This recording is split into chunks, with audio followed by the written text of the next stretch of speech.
উত্তর দিনাজপুরে মুকুটে যোগ হলো এক নতুন পালক, মিলল রাজ্য ও জাতীয় স্তরে স্বীকৃতি। জাতীয় স্তরে বাংলা মহিলা সিনিয়র ফুটবল দলে খেলার সুযোগ পেল উত্তর দিনাজপুরের গোয়ালপুকুর নন্দঝাড় এলাকার মেয়ে নন্দিতা মণ্ডল। বাংলা সিনিয়র মহিলা ফুটবল দলে গোলকিপার হিসেবে নিযুক্ত হলো নন্দিতা। নন্দিতার এই সাফল্যে গর্বিত সমগ্র জেলাবাসী। নন্দঝাড় এলাকায় কোচ চন্দন পালের তত্ত্বাবধানে ফুটবল প্রশিক্ষণ চালিয়ে যাচ্ছে নন্দিতা। পাশাপাশি রায়গঞ্জে তার অনুশীলন চালিয়েছে নন্দিতা। নন্দিতার এই স্বীকৃতি পথ দেখাবে এ জেলার আরো মহিলা ফুটবলারদের। এ বিষয়ে আমরা কথা বলে নেব উত্তর দিনাজপুর জেলা ক্রীড়া সংস্থার সাধারণ সম্পাদক সুদীপ বিশ্বাসের সঙ্গে। সুদীপবাবু নমস্কার, আরসিটিভি সংবাদে আপনাকে স্বাগত। সুদীপবাবু, উত্তর দিনাজপুরের প্রত্যন্ত এলাকা থেকে নন্দিতার এই যে উত্থান, কিভাবে দেখছেন পুরো বিষয়টিকে? দেখুন, ও প্রথমে বেঙ্গল আন্ডার 17-এ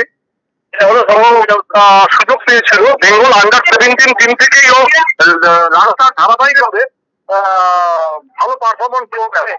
তারপরে কন্যাশ্রী কাপ, সেখানেও ও ভালো পারফরমেন্স করে। আলটিমেটলি আজকে ও সিনিয়র বেঙ্গল টিমে সুযোগ পেয়েছে।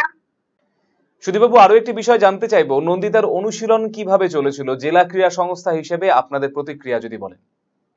আমরা খুবই খুশি যে নন্দিতা মণ্ডলের মতো এত প্রত্যন্ত এলাকা থেকে, সে নন্দঝাড়, গোয়ালপুকুর নন্দঝাড়ের মেয়েও, ওখানে ওর বাড়ি, সেখান থেকে আজকে উঠে এসে ও রাজ্য দলে প্রতিনিধিত্ব করছে গোলকিপার হিসাবে বেঙ্গল সিনিয়র টিমে। এটা একটা আমাদের কাছে বড় প্রাপ্তি এবং ও আমাদের যে নতুন প্রজন্ম, তার কাছে কিন্তু একটা উদাহরণ তৈরি করলো যে এই নন্দঝাড়, গোয়ালপুকুর থেকেও, উত্তর দিনাজপুর থেকেও যে টিমের সুযোগ পাওয়া যায়।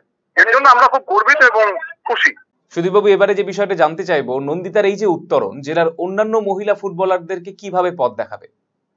দেখুন, আমাদের এখানে অনেকগুলো উত্তর দিনাজপুরে মহিলা ফুটবলের উপরে অনেক জায়গাতেই কোচিং ক্যাম্প চলে এবং প্রশিক্ষণ চলে বিভিন্ন কোচেদের অধীনে।